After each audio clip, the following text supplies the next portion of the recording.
సాయిబాబా 9 గురువారాల వ్రతం. సాయిబాబా సద్గతులు కలగజేసే దేవదేవుడు. ఆయన అనుగ్రహం పొందిన భక్తుల జన్మ చరితార్థం. మహాసమాధిలో ఉన్న సాయి అని కష్టాలలో ఉన్న భక్తుడు దీనంగా వేడుకున్న వెంటనే లేచివచ్చి మరో మనిషి ఆ భక్తునికి సాయం అందించేలా చేస్తాడు బాబా. విజయదశమి బాబా పుణ్యతిథి. సాయిని నవగురువారాల వ్రతంతో మరింత ప్రసన్నం చేసుకోవచ్చు. ఆ వివరాలు ఇవే. నవగురువార సాయిబాబా వ్రత ఆచరణ నియమాలు. 1. ఏ భక్తుడైనా స్త్రీ పురుష భేదము లేకుండా ఈ వ్రతమును ఆచరించవచ్చును. 2. ఏ కులము వారైనా సరే, ఏ మతము వారైనా సరే ఈ వ్రతమును ఆచరించవచ్చును. 3. ఈ వ్రతమును సంపూర్ణ ఆత్మవిశ్వాసంతో మరియు అత్యంత భక్తితోనూ ఆచరించినచో మహత్వపూరితమైన ఫలము ప్రాప్తించును. 4. ప్రార్థనలు ఫలించాలంటే, కోర్కెలు తీరాలంటే భక్తిపూరితముగా సాయి భగవానుని ప్రార్థించి గురువారం రోజున ఈ వ్రతమును ప్రారంభించాలి. 5. ఉదయం సమయమైనను సాయంత్రం సమయమైనను ఈ పూజలు ఆచరించవచ్చును. సింహాసనంపై సాయి. ఒక పలకను సింహాసనముగా అమర్చి ఒక వస్త్రమును దానిపై పరిచి దానిపై సాయినాథుని పటమును గాని విగ్రహమును గాని ప్రతిష్ఠించి సాయినాథుని నుదుటిపై చందనం మరియు తిలకం దిద్దాలి. ఈ పూలమాలను గాని పసుపు పుష్పములను గాని సాయినాథునికి సమర్పించాలి. దీపస్తంభంలో సాయి జ్యోతిని వెలిగించి సాంబ్రాణి అగరధూపములను సమర్పించాలి. పవిత్ర ఆహార రూపంలోనున్న చక్కెర లేదా మిఠాయి ఫలములు కాని నైవేద్యముగా సమర్పించాలి. వ్రతములో కూర్చున్న వారికి పవిత్ర ప్రసాదమును సమానంగా పంచి భుజించాలి.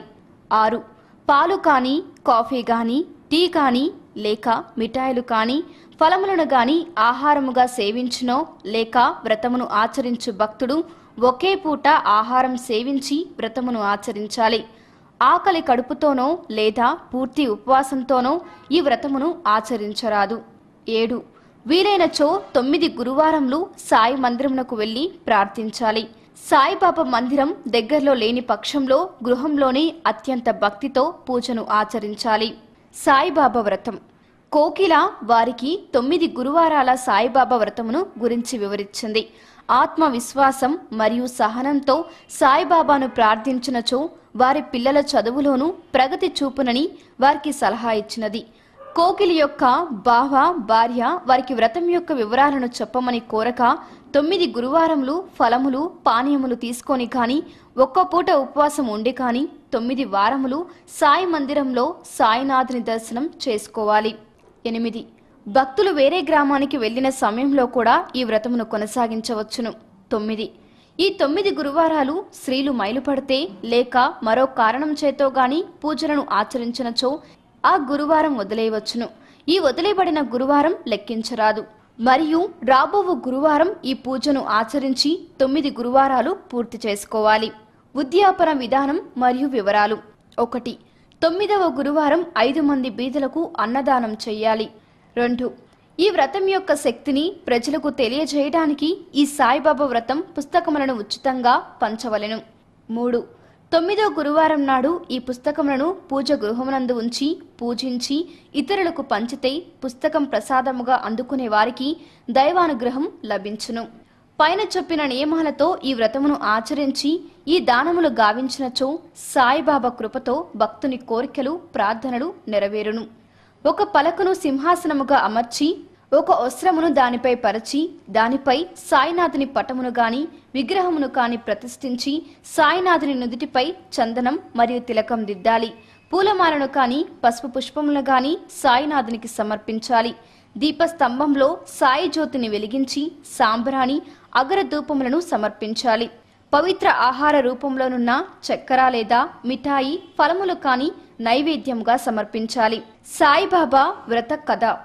కోకిల అను సాధువైన స్త్రీ తన భర్త మహేష్తో ఒక నగరంలో నివసిస్తుంది. పరస్పర ప్రేమానురాగాలతో అన్యోన్యంగా వారు సంసారం సాగిస్తున్నారు.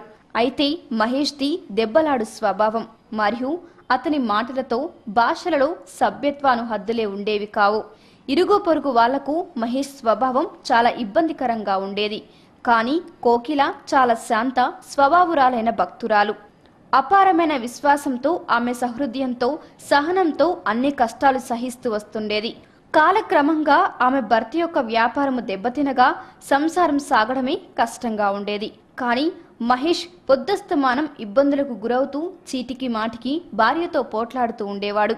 ఒకరోజు మధ్యాహ్నం ఒక సాధువు వారి గృహమునందు నిలిచాడు.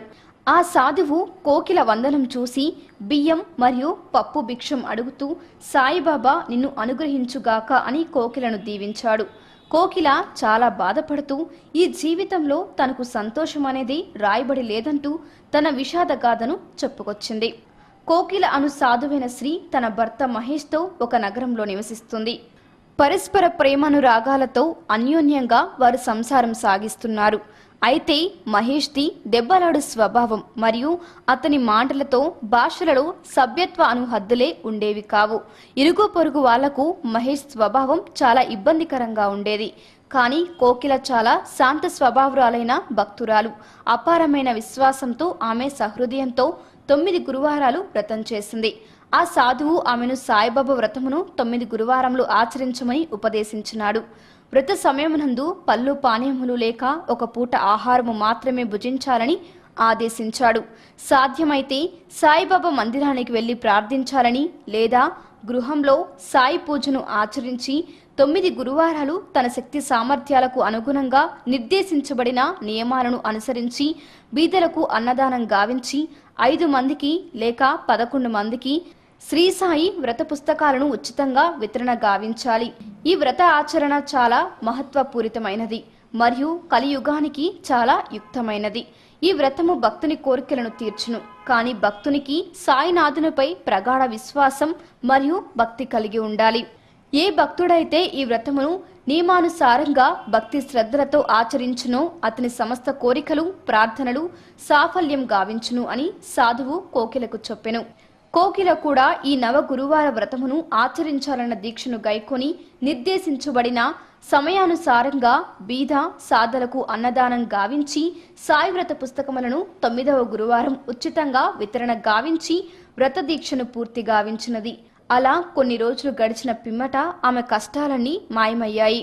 గృహంలో సుఖశాంతి వెలిసినది. మహేష్ యొక్క కలహ స్వభావం శాశ్వతంగా అంతరించినది. అతని వ్యాపారం సజావుగా కొనసాగింది. వారి జీవనం వృద్ధి చెందింది మరియు ఆనందంతో జీవనం కొనసాగించడం మొదలుపెట్టారు.